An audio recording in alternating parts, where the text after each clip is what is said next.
Hi, everybody. Welcome to another edition of Packers Unscripted from Packers.com. I am Mike Spofford, joined, as always, by my trusted colleague, Weston Hodkowitz. We're coming to you here from our studios at Lambeau Field. And, Wes, it is Tuesday. Draft day is Thursday. A little more than 48 hours away. The Chicago Calebs will be on the clock to select their new quarterback. Lots to get to today, and kind of our draft preview. We're going to talk. I'm going to throw some questions at you, talk some different scenarios, but a couple things I want to touch on first. One is that one of our topics on the last show was how Brian Gutekunst makes various offseason moves and signings so that he doesn't box himself into a corner in terms of glaring needs in the draft. And not long after we turned the cameras off last Thursday, an offensive tackle named Andre Dillard signed on the dotted line for the Packers, a former first-round pick. Packers are going to give – this will be his third NFL team. He was with the Eagles, then started a bunch of games with the Titans last year. Now he's in Green Bay with another shot, in a sense, to kind of try to revive his career a little bit. No guarantees that a player like this is going to make the roster, but just another example of how Brian Gutekunst goes about things in the offseason to build the most well-rounded depth that he can so that he's not forced into doing anything during the 3 days of the draft. A win-win for both sides. Now, I don't know the parameters of the contract, but to bring you up to speed a little bit on Dillard, he was a former first-round pick with the Philadelphia Eagles. They loved his athleticism. That's the way Philadelphia likes to build out their line. Well, as it turned out, he had some injury things. They had some other stuff happen on the offensive line that he never really got a shot in Philly. So what that led to was Tennessee really rolling the dice last year on him as an unrestricted free agent, gave him a 3-year, $23 million contract, and it didn't go very well for him last season.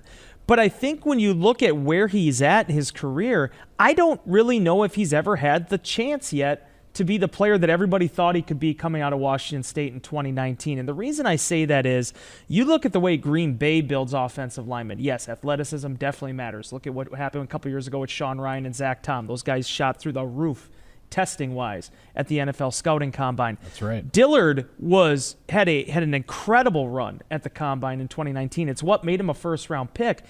The Packers have done so well developing the raw attributes of players. And when you have somebody that was as talented as Dillard, I want to see him get a shot in Green Bay. So from Green Bay's perspective, they needed to add another body to that room. They lost 3 so far this offseason, guys that played mini snaps for them over the last 5 years.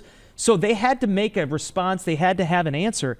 For Dillard, this is an opportunity to compete at a position that's going to be completely wide open. Yeah, absolutely. It's a tremendous opportunity for a guy like Dillard to get a reset and a fresh start, and we'll see what happens there.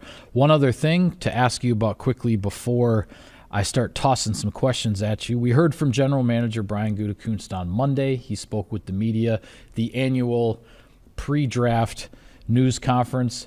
Just your initial thoughts, reactions, anything that you heard in that roughly 35 minutes that he was answering questions that stood out to you. 34:04 on my recorder, Michael. Okay, 34 maybe, minutes and change. Maybe you started earlier than I did. But no, I actually thought it was a very enlightening overall press conference. I thought he touched on a lot of things. Again, he's not going to sit there and give you the draft board and what they're thinking going into this thing. Yeah, it's not a PowerPoint presentation to the media. Oh, here's our draft board so you know exactly what we're going to do. I understand why you can't even do that afterwards because there's certain things you don't want to give away, but man, that'd be fun.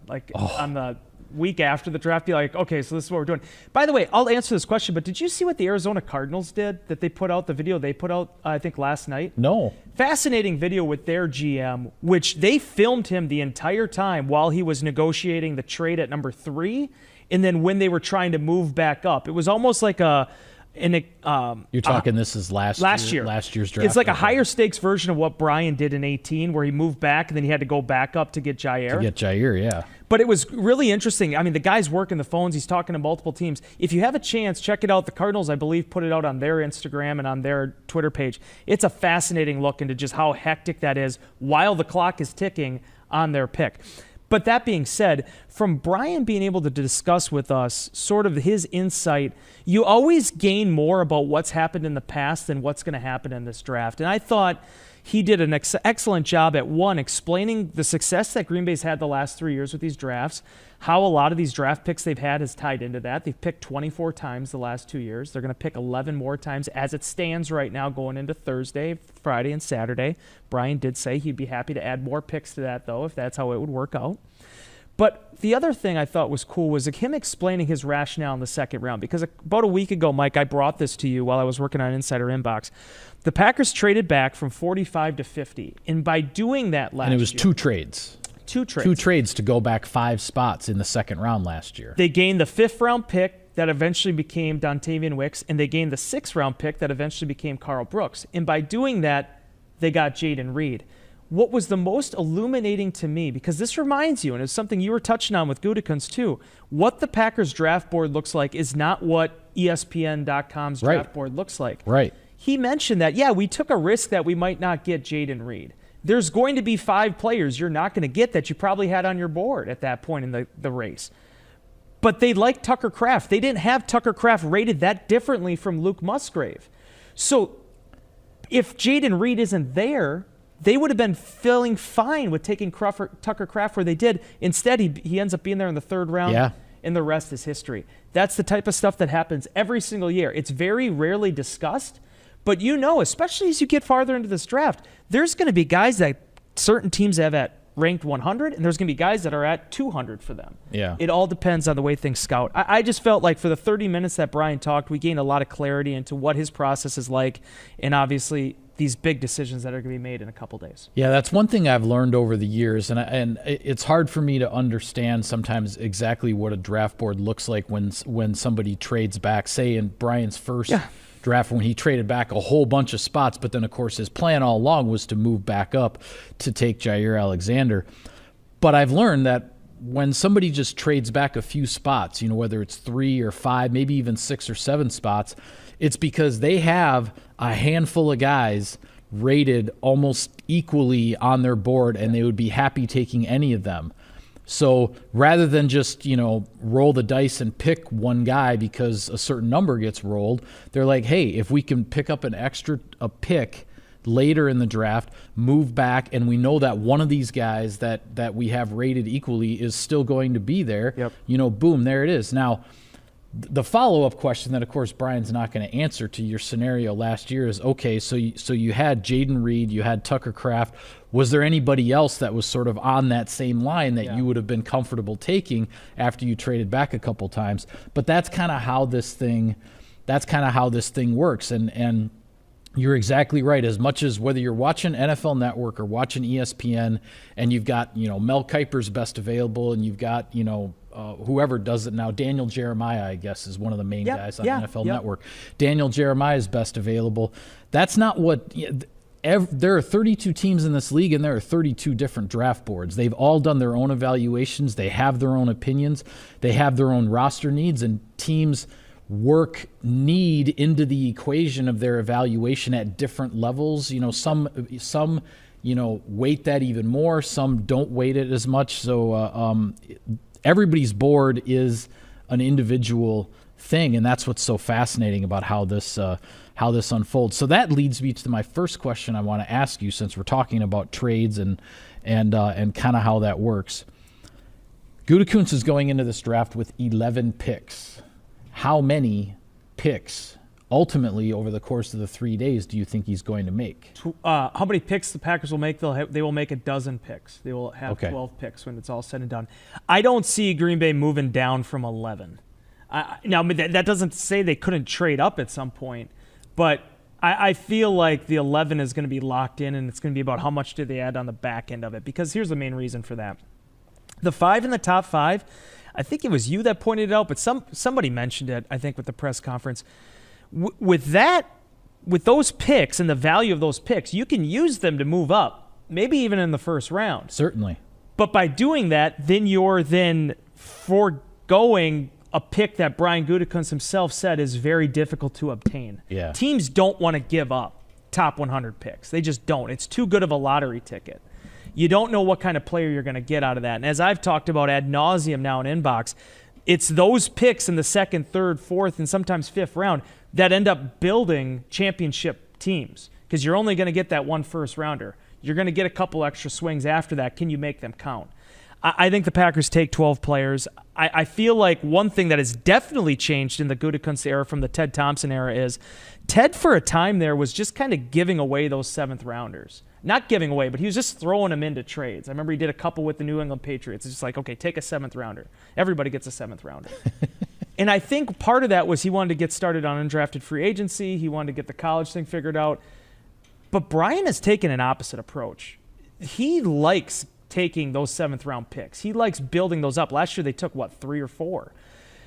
That's a valuable commodity too. And I don't think necessarily you're going to see as many of those throw-in trades as you did in the past. I wonder, and this would be maybe a question to ask Brian at some point. I wonder if the whole the college free agency thing has just gotten that much more competitive maybe, yeah, in recent years, to where those seventh round picks are a little bit more valuable because you can get a guy that maybe you were planning to sign as an undrafted rookie, but now you don't have to compete with anybody for him. Yep. It's like you just use that seventh round pick to get him. So teams aren't necessarily as willing to just to toss those around. I will keep using. I just wonder. That's speculation. I'll keep using the Anthony Johnson Jr. topic last year. I was one of 2 people. I think it was me and Jason Wilde were the only one on his conference call last year, and he mentioned, because there was just so much chaos happening with the guys and picks and conference calls. Yeah, 4 seventh round picks last year for. And Johnson Jr. said, he's like, no, I was signed up with somebody already. I would already basically agreed to a college free agency deal with another team. Yeah. And then the Green Bay Packers came swooping in. They said, we're taking this guy. And then lo and behold, he's a player that ends up playing 300 plus defensive snaps, has 4 spot starts, and now is actually in that conversation to start alongside Xavier McKinney. So those are valuable things to have in your back pocket if you need to be able to revisit them. Yeah, to answer the question, I actually think the Packers are going to end up with 11 picks, but I don't think Brian Gutekunst is just going to sit and pick at every spot. I agree with what you said and the way Gutekunst does view those second and third round picks, but it wasn't that long ago we saw him take 2 second rounders and move up to get Christian Watson. Yep. He's made moves like that before.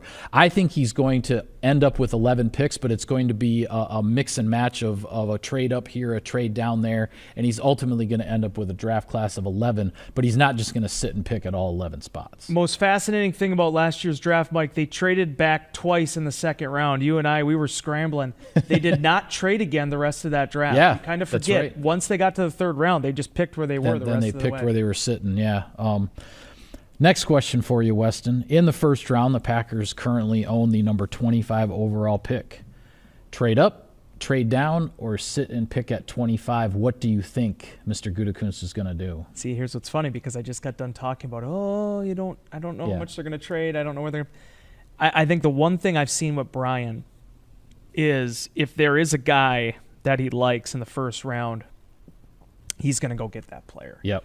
So this answer is contingent on whether or not that player is available or that player falls. But if you're asking me to put down my just play money chips on a move here, I would say they actually do trade up. I wonder, because when I've been doing these mock draft simulators, and who's to say who the Packers are really, truly interested in, but there always ends up being one guy that falls. I just did another one just now, and Leatu Latu is actually the guy that, and this for the first time popped up as available at 25.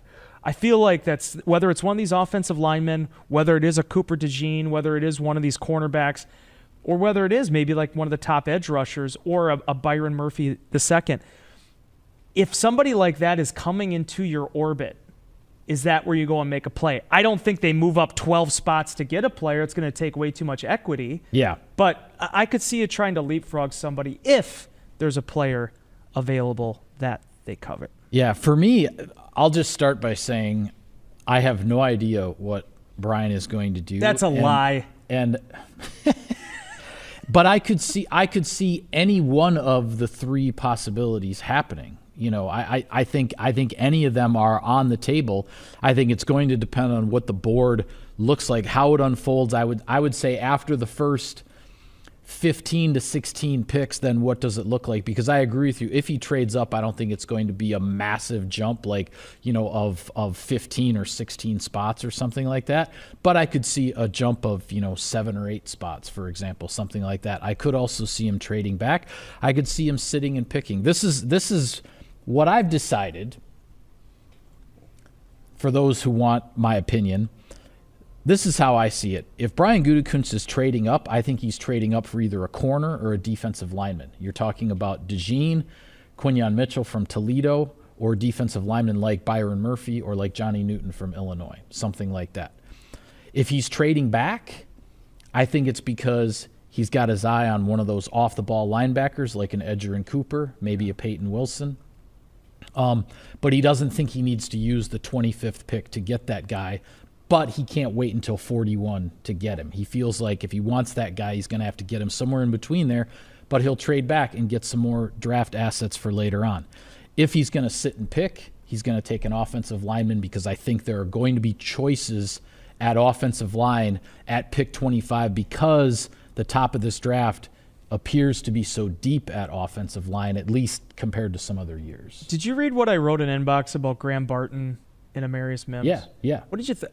Okay, I'll let people in on this. I can't do things out of topic. I have to actually explain it on the show.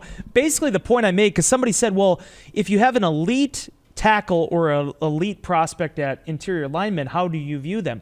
Me personally, when you take somebody like Barton, who is a college left tackle, who has been the best offensive lineman for Duke for a number of years now, but is projected to be inside, I actually view them the same. Because the way I look at it, again, if you're not at Alabama, if you're not at Georgia, if you're not at one of these power national championship contender programs, I want you to be the best offensive lineman on your team. Yeah. Doesn't mean you have to play left tackle, but I want you to be the best offensive lineman. Barton is absolutely that. What I'm curious about is that so many times we've heard these pre-draft pundits project a player at a certain position, and that does not end up being the case. David Bakhtiari, a 5-time All-Pro left tackle, was supposed to play center in the National Football League. He wasn't big enough, is what people said. And then there he is. Or guard. A guard. Yeah. But it's those type of moves that I look at where when you see Zach Tom do what he did or Elton Jenkins do what he did, I just think you got to get bodies in there. Now, the thing I don't know is when you are 6'8" and you are 340 pounds and you run a 540 like Amarius Mims, but you only have this limited workload, I don't know how Brian Gutekunst judges that. Yeah, that's kind of the big mystery. But isn't that what's interesting about this? You have a guy like Barton who has this huge workload and all this tape and what Duke was able to accomplish the last few years, a team that has not historically had a ton of success. Right. He's so credentialed. I think everybody agrees he's going to be a starter for years in the NFL. Just where's it going to come at? Whereas Mims is this raw, high-ceiling prospect that you might need some time to develop. Yeah. It's a tough pickle. Yeah. Mims to me is a classic Brian Gutekunst Green Bay Packers offensive lineman pick because they would be like, yes, only 8 starts in college, but they see all the traits, they see the upside. They're like, this guy, maybe he needs a little bit of time, but then he can be the next Brian Bulaga and play one of the tackle spots for 10 years, and you never worry about him, right? Like I think they would potentially view him that way, but of course I don't know. Maybe they see a lot more flaws on tape, and he's not as high on their board as maybe he is on other teams' boards. You know what I love about it though? Then this is why I'm so intrigued by the idea of an offensive lineman in the first round, even though I know fans, it isn't the sexiest pick. Right. It's the fact that you look at what Rasheed Walker did as a 7th rounder. You look at what Yosh Nijman did as an undrafted guy. Yep. When you take somebody that has so many tools and you put them into this program with what Adam Stenavich, Luke Buckkiss, what they've been able to develop with offensive linemen, I just think that's really intriguing because it's been a minute now since the Packers have actually had a first-round pick that they chose in that offensive line room. Yeah, absolutely. I'm going to take care of a little bit of sponsor business here, and then we're going to keep going because I got more questions for you. Today's show is going to be a little bit longer. Justin, our producer, sorry, a little longer than usual. But we're only doing one show this week because with the draft on Thursday, we will wait until the following Tuesday. Justin, I hope your mom's lunch is still in the refrigerator and not at your desk because it's going to get warm. Well, Sirius XM NFL Radio delivers hard-hitting analysis and up-to-the-minute NFL news that true football fanatics need 24/7, 365. And at Cousin Subs, we have something for everyone, like our Wisconsin cheese curds, mac and cheese, golden fries, and creamy shakes, all paired with your favorite sub or sub in a bowl. Cousin Subs, 50 years of better.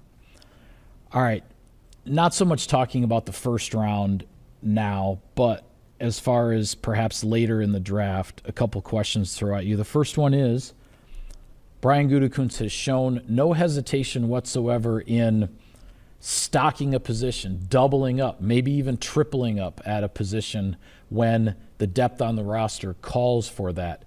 Do you see him doing that in this draft? And if so, at what position or positions might the Packers come away with multiple selections? Okay, so hear me out on this, because I understand the Packers have a need at cornerback. So it's not like I'm saying, oh, what a epiphany that Wes is having here.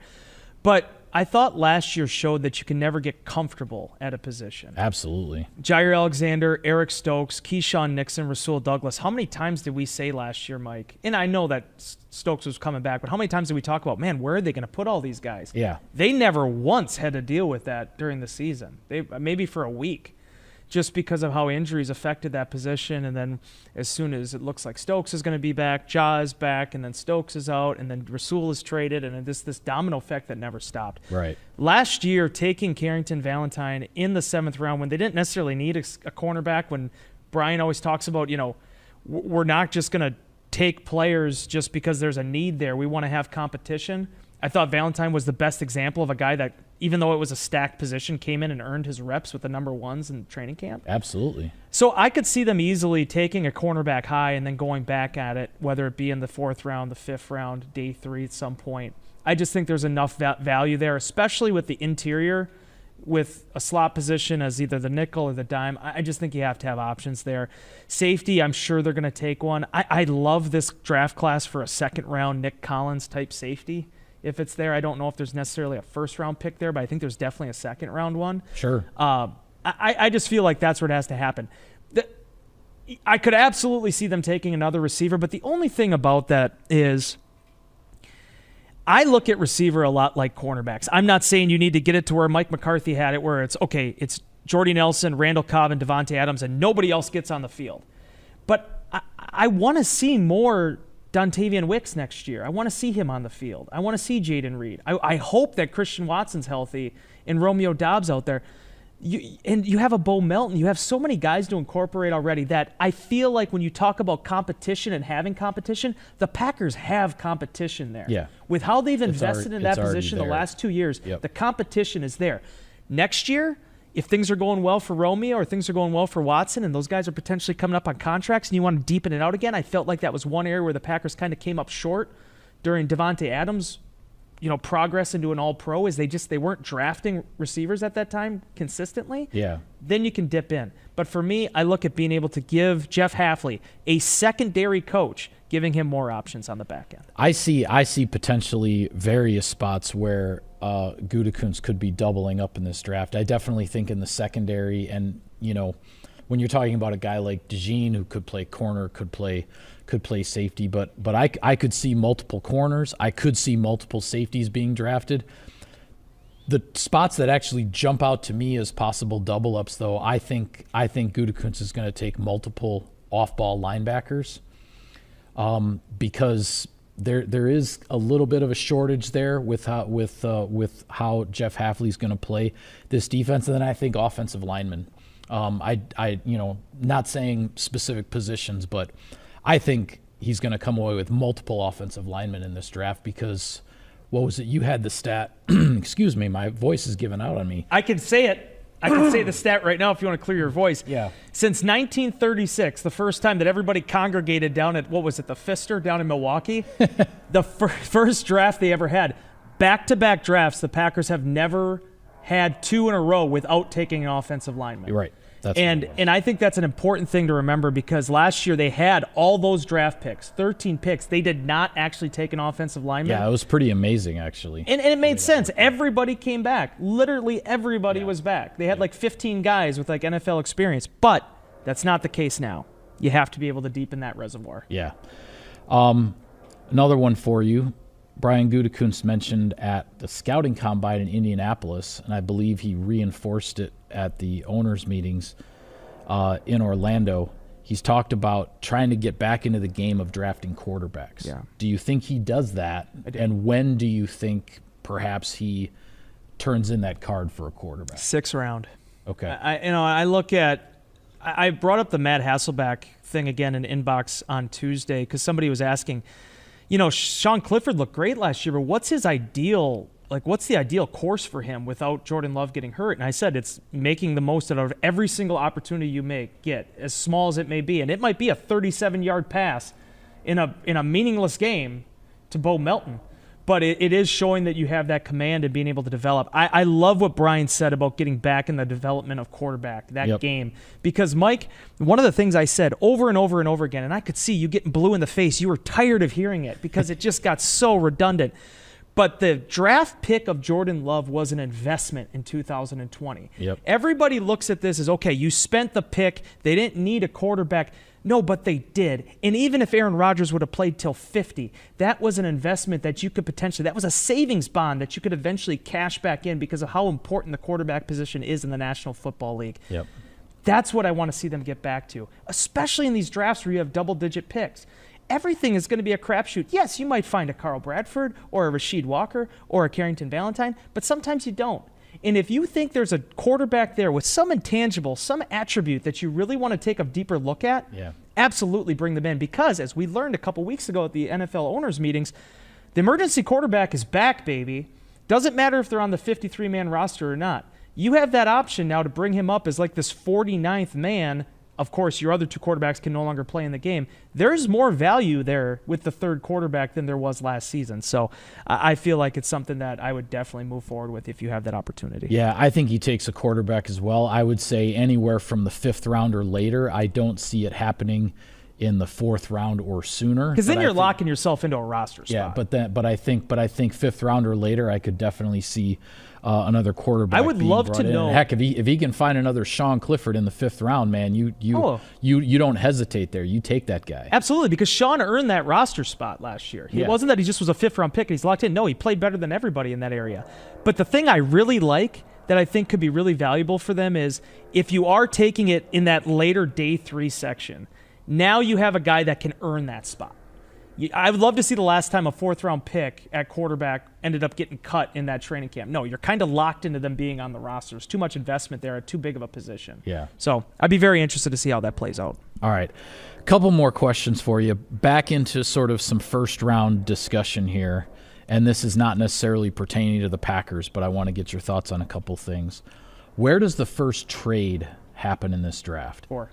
Okay, so you think former Packers personnel executive Elliott Wolf, who's now running the Patriots draft and who has the number 3 overall pick, you don't think he's trading that pick to the Vikings? I love Elliott. He knows a lot more about football than I do. I think you got to take a quarterback.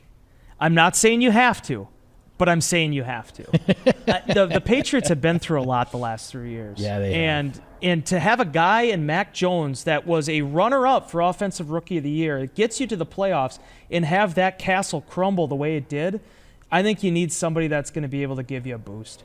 And I feel like you need somebody that's going to be able to reinvigorate that fan base.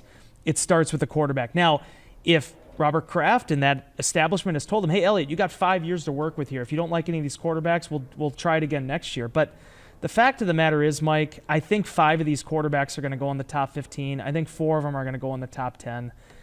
I just feel like if you're the Patriots, you have to make that move. Now, so you think it's the Cardinals at number 4 are going to make the first trade? Unless they feel like Marvin Harrison Jr. Right. That's the wild card here. Do they feel like they should pair Kyler Murray with Marvin Harrison Jr. and use that 4 pick there, because then the Chargers at 5, the Chargers are trading out of that spot. Yep. Somebody's going to trade up to 5 and get their quarterback, and the Chargers are going to move back and get more draft If capital. somebody's, because here's the thing, let's say, this is the way I think about it. I think Elliott takes the quarterback, whether that's Daniels, whether that's Drake, whatever it is. Yeah. I feel like somebody panics then for the 4th one. I feel like somebody sells the farm to get that 4th quarterback. And it's going to be an offer the Cardinals can't refuse. That's why all right. you have a master's degree. Yep. I'm if the very Cardinals don't do it, the Chargers are going to do it. Yeah, no, exactly. That's exactly the thing, and that's where I think you and I both agree, because my last question here I was going to throw at you, the first non-quarterback to be picked, Marvin Harrison Jr. Do we both agree on that? It has to be, right? Because if there weren't all these quarterbacks, he'd be the number 1 overall pick. Yeah. I've said this to Justin, actually, our producer. I said this a couple weeks ago, I believe, to him. Don't overthink it with Marvin Harrison Jr. Right. Again, I don't know how his career is going to play out, but he is the Andrew Luck of the receiver position. This guy has been billed as a number 1 overall pick for 2 years at Ohio State. It just so happens that quarterback is in a position you have to draft. This is the first time, and I don't follow. I admit I don't follow all the non-Packer draft stuff as much as a lot of other people do. But this is the first time I can remember a receiver being talked about, being taken in the first 5 or 6 picks, that I'm as sold on him as a lot of the draftniks are since Julio Jones, when the Falcons traded up to the number 6 spot and took Julio Jones, and they didn't look back, and a lot of people criticized them for it because of what they gave up to take a wide receiver.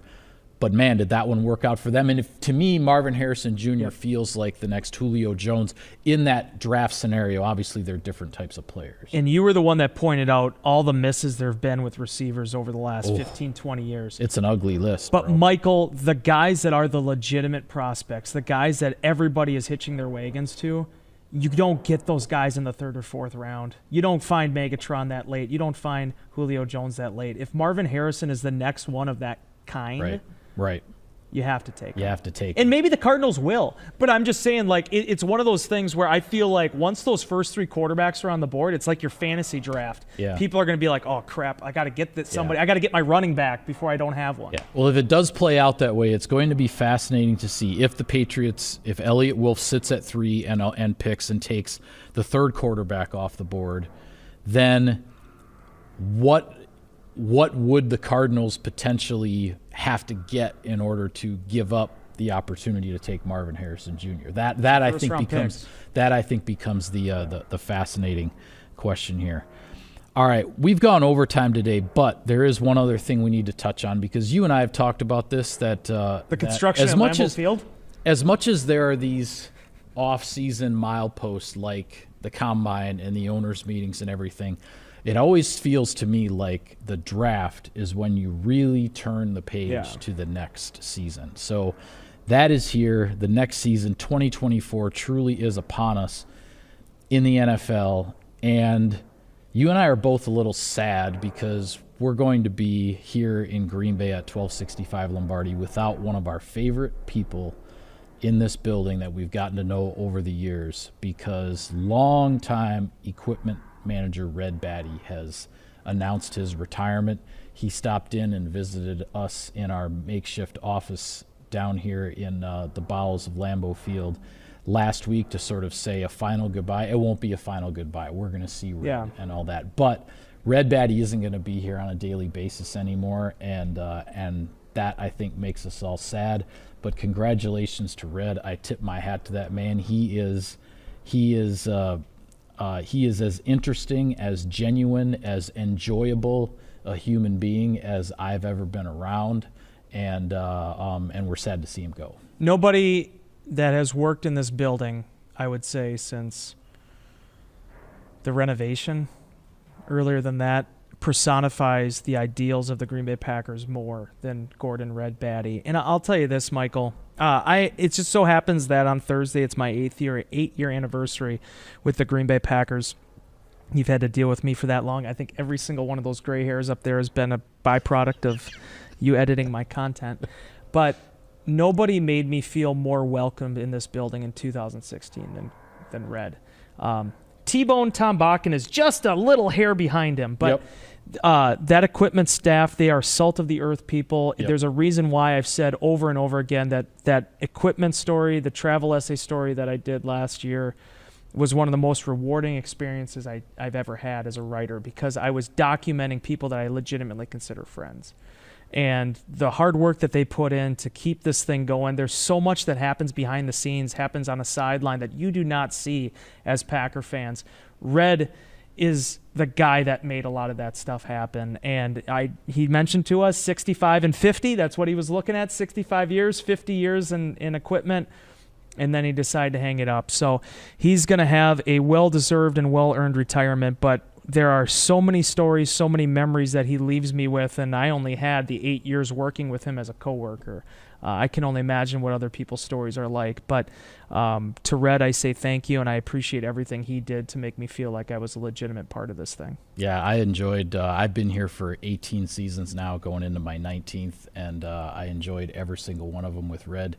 Anytime you walk past him in the hallway, you stop and you listen to a Red Batty story, because maybe it's only 10 seconds long, but it's going to put a smile on your face for the rest of the day, because that guy, he's got stories and he knows how to tell them. And I hope he never loses that. No, he won't. In his human touch with other people. 10 seconds, usually more like 10 minutes, but if it's 10 seconds, still equally as good. Absolutely. Well, with that, we will call it a wrap on this edition of Packers Unscripted. Be sure to follow all of our coverage of the team and all of our coverage through the 3 days coming up here of the NFL Draft. We will have the bulletin stories when the picks are made. We will have profile stories digging into the picks even further. We will have the larger analysis. We'll have instant reaction videos, 3 things videos.